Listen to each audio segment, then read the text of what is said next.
recursos hídricos. Ou seja, só lembrar que o nosso planeta, grande parte do nosso planeta é composto de água. E essa composição de água é bem interessante que hoje a água em si é o elemento principal para a nossa vida aí. Só lembrar que a gente vai relembrar um pouquinho Rio de Janeiro, início do ano, SEDAI, aquele problema todo com a nossa água aí. Então, assim, a água é muito útil para a nossa vida. Então, assim, hoje nós temos a água presente em vários setores da economia. A água é essencial. Então, nós podemos ver que, por exemplo, o Brasil ele tem a maior bacia hidrográfica do mundo, que é a bacia do Rio Amazonas. Vamos lembrar um pouquinho. Bacia hidrográfica nada mais é que um rio principal e seus afluentes. Então, depois só relembrar um pouquinho. Então, assim, hoje, dentro do Brasil, a água e os recursos hídricos, a água tem como substância presente em toda parte, ou seja, nós utilizamos a água na questão da geração de energia, nós utilizamos a água na questão do transporte, nós utilizamos a água na questão do financeiro, ou seja, na agricultura, na pecuária, no agronegócio, praticamente água em todo o nosso cenário. Então, se a gente olhar mesmo para o Brasil, a gente vai notar o seguinte: o Brasil, em relação a recursos hídricos, o Brasil tem hoje 250 mil metros cúbicos de água. Ou seja, isso é muita coisa. E apesar de o Brasil ter várias bacias hidrográficas, ou seja, essas bacias hidrográficas é responsável pela geração de grande parte da energia. Nós temos aqui no Brasil a bacia Amazonas, que é a maior bacia do mundo.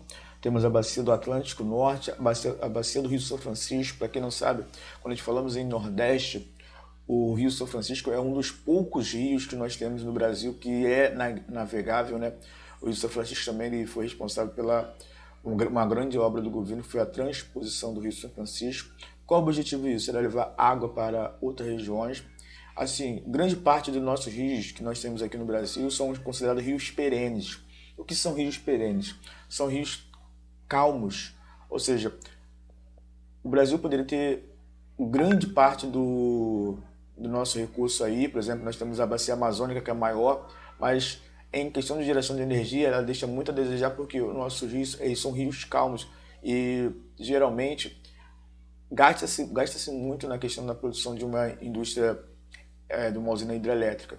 Falando em usina hidrelétrica, o Brasil, juntamente com o Paraguai, construiu a usina hidrelétrica de Itaipu, ou seja, é a maior usina hidrelétrica do mundo, bem, em produção de energia, não em tamanho, em produção de energia. Então, assim, nós temos aí essa usina de Itaipu, ou seja, é uma das maiores do mundo.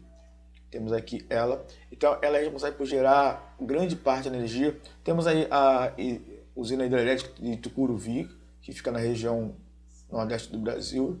Então, assim, vejamos como é que é distribuído os recursos hídricos no Brasil. 53% na América do Sul, 12% no mundo.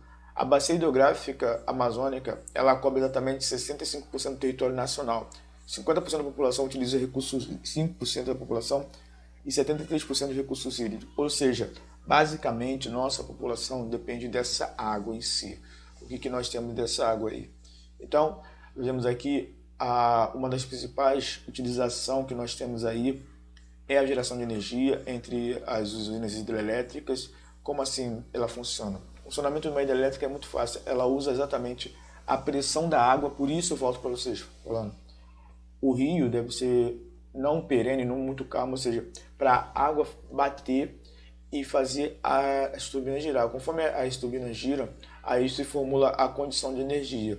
Então, hoje, grande parte da nossa energia, como eu falei para vocês, vem de usinas hidrelétricas.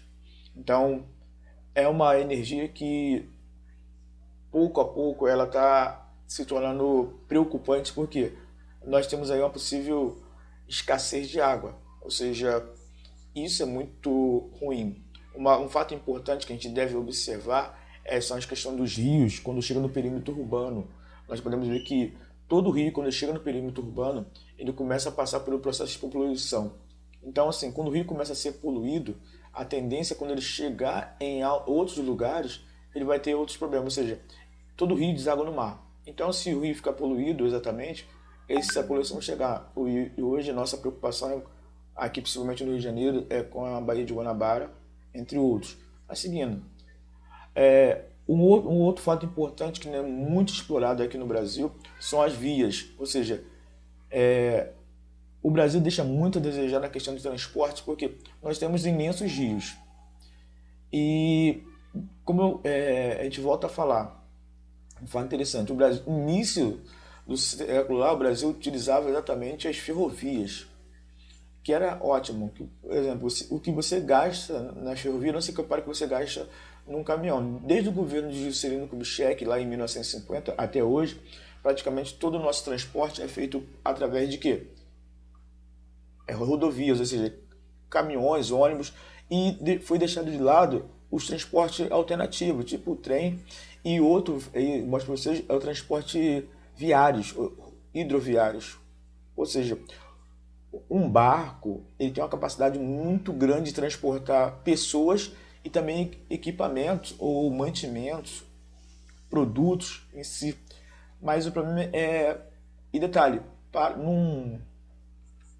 numa hidrovia você não precisa ter aquela preocupação de estar todo dia pavimentando, não sei o que. Então o Brasil deixa muito a desejar. Ou seja, aqui eu mostro para vocês um pouquinho a questão dos rios. Nós temos lá, principalmente na região norte, a parte verdinha, você pode ver que há bastante hidrovias ali. Aqui deixa na região sudeste, tem pouco, no nordeste, como eu falo para vocês, ali é a parte amarelinha, que é a parte da bacia do Rio São Francisco. Nós temos uma parte, apesar que o Rio São Francisco tem uma área que é muito violenta, né? Até lembrando, foi no Rio São Francisco que morreu aquele ator da Globo, né? Morreu afogado em si. Então, assim, pode ser muito útil, ou seja, aqui eu mostro para vocês, olha uma balsa, o que ela pode carregar dentro de um rio. Lembrando que os nossos rios que nós temos por aqui, Rio Pavuna, Rio Acari, Rio Faritimbó, eram na antiguidade, lá atrás, rios navegáveis. Ou seja, muita gente entrava na Baía de Guanabara e vinha até aqui a província, antigamente que era Nova Iguaçu, de barcos. Hoje é impossível isso, com o acionamento do rio e o crescimento em si. Então, galera, fica aqui um toque para vocês sobre a questão da preocupação com os recursos hídricos. O que nós estamos fazendo com recursos hídricos? Será o que a população está fazendo em relação à água e o consumo?